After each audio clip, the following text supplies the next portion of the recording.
This meeting is being recorded. In section 2.6, we're going to take a look at bond line structures, but we're going to expand on just a flat 2D orientation of a molecule.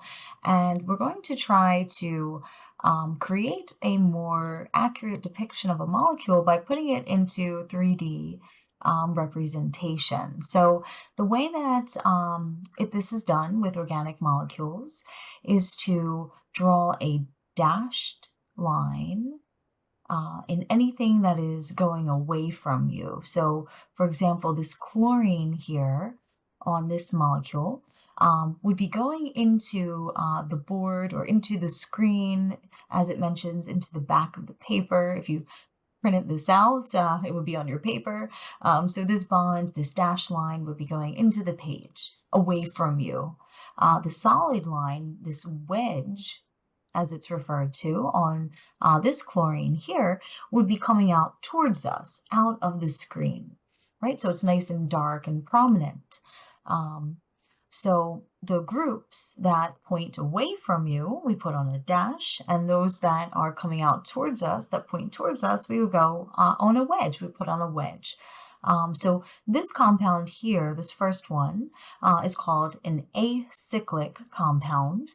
That means that it's just a linear chain, right, of hydrocarbon. So we see the zigzag, but it does not have any rings. So we would say that it is acyclic, no cyclic structures.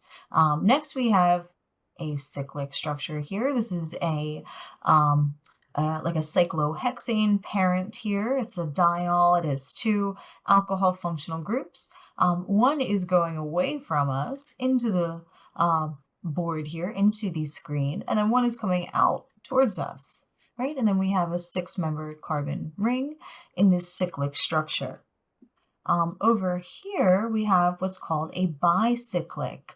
So not only do we show three-dimensionality with this functional group, this bromine that's coming towards us, and then this methyl group that is going away from us, but also we have this darkened ring structure that's coming out of this bicyclic compound towards us. So there's a carbon here, a carbon here, and a carbon here, and this other ring structure is coming out of the page as well towards us, out of the screen. So you can represent or try to represent on a two-dimensional piece of paper when you write, or as I'm drawing here, you can try to represent molecular structures in 3 dimensions. So we'll look at this in our first lab using Avogadro software. And we also have some other representations of molecular structures that we may see. So these are other ways to show 3D structure. So we have over here, this is strictly used for acyclic compounds, for linear structures, right? So we use this Fisher projection.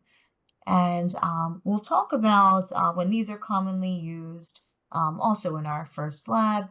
When we have something called a chiral center, like these here, we'll talk about these in chapters like 4 or 5, chapter 5, I think, we do stereochemistry.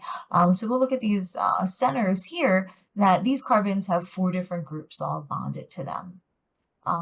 So we have in this second depiction, we have what's called a Haworth projection, and this is used only for cyclic compounds. So commonly, cyclical structures of monosaccharides, sugars, could be represented in this form, right over here, whereas we would use Fisher projections when we look at other forms of sugars, where they're not in their ring structure.